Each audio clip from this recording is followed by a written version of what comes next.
I guess only a congressman could say something so ridiculous. Anyway, this is Senate majority leader, rather, Harry Reid. He's actually saying that it's a myth that wealthy people create jobs, that this is not true, that it's just a myth that's being propagated by the Republicans. So who does Harry Reid thinks create all the jobs? I mean, the poor people? Is that what he thinks? I mean, doesn't he realize that in order to create a job, you have to be able to sign a paycheck? Not only do you have to be able to sign the paycheck, you have to be able to, pay rent on an office or a storefront. You got to be able to buy supplies. You got to be able to get credit. You need capital up front. I mean, you need to be able to, live even if you don't generate any income for yourself. I mean, it's pretty hard for a poor person to employ anybody. So to say that it's a myth that the rich people are creating jobs is complete nonsense anyway. But let's listen to this Harry Reid stuff here, cut number 20. The Republicans say the richest of the rich in our country, even those who make millions every year, shouldn't contribute more to our economy back on track. And they call our plan, time after time, a tax on job creators. And I say so-called job creators. Because I say that, Mr. President, every shred of evidence contradicts this red herring. What every shred of evidence contradicts this red herring? What is he talking about? What evidence is he talking about? That people that make millions of dollars don't create jobs? I mean, what is it? I mean, I create jobs. I mean, I know I'm here. I know I'm not a myth. I'm not an illusion. I employ people. I'm here. I mean, I'm pretty easy to find. And of course, there are a lot more people like me. I mean, who is he kidding? Listen to this. He continues. Then I'm going to comment at here, cut 21. National Public Radio went looking for one of these fictitious millionaire job creators. A reporter reached out to the business groups, the anti-tax lobby, and Republicans in Congress, hoping to interview one of these millionaires. Days ticked by with no luck. Millionaire job creators are like unicorns. They're impossible to find and don't exist. That's because only a tiny fraction of people making more than $1 million, probably less than 1%, are actually small business owners. And only a tiny fraction of that tiny fraction is a traditional job creator. Could you believe this? That so somebody from National Public Radio went for days and they couldn't find a businessman who was a millionaire? I mean, what are they, crazy? I mean, you can just go in a phone book.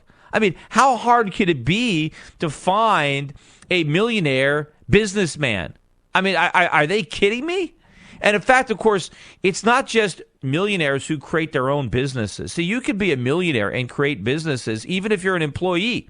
Right? Let's assume that you're a doctor and you're employed and you're not even self-employed and you're making decent money and you're a millionaire because you have an investment portfolio. Your investment portfolio is creating jobs. I recently got a call from a client of mine who wanted to know if I was interested in investing in his venture fund. And what his fund does is it kind of gives seed capital to young businesses and helps them grow. It provides them with capital and management expertise so they can grow and become much larger businesses. And of course, in the process, they have to hire a lot of people. Now, in order to invest in his fund, you have to be a millionaire. You have to be an accredited investor. You can't even invest unless you're a millionaire. But so all the millionaires that invest in this project are helping to create jobs because they are providing the seed capital for businesses. If you're not a millionaire, you can't put any money in. In fact, you probably don't have money to invest, but the government won't even let you. There are a lot of private placements. A lot of small businesses are started by private placement offerings, which by regulation, are only available to millionaires. You have to be an accredited investor, which means you have a net worth in excess of $1 million exclusive of your home, or an annual income, I think, of $200,000 or $250,000 a year for the last couple of years, and an expectation that that income will continue. But to say that it's a myth that the rich people create jobs? I mean, come on. I mean, how can he say that and still be a member of Congress? I mean, were there any Republicans up there? I mean, just contradicting that? I mean, this is just a bold-faced lie. I'd like to talk to that NPR reporter who had such a hard time finding the mythical millionaire job creator who Harry Reid said is like a unicorn. I mean, there are no unicorns. So is he saying there are no millionaires who create any jobs at all? So who creates all the jobs? I guess, is it the billionaires? Well, I guess it's not them. So he must think it's the middle class and the poor that create all the jobs. How exactly do they do that? In fact, I don't think anybody wants to accept a job from a poor person. I mean, do you really want to worry that your paycheck is going to clear or bounce? I mean, do you really want to work for someone who's poor, for somebody who's barely getting by, so you have no idea whether or not you're going to get paid at the end of the week? I think most people who have a job want to work for somebody who's rich enough to be able to pay them.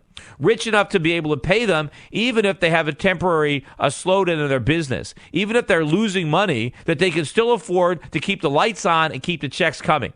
You know, you can't do that if you're poor. You can't even do that if you're in the middle class. But yes, there are some middle class people that have small businesses. But believe me, if you've got a big payroll, you got to be at least a millionaire. Otherwise, I can't even imagine the stress that you would live with it. Your money, your stories, your freedom. The Peter Schiff Show.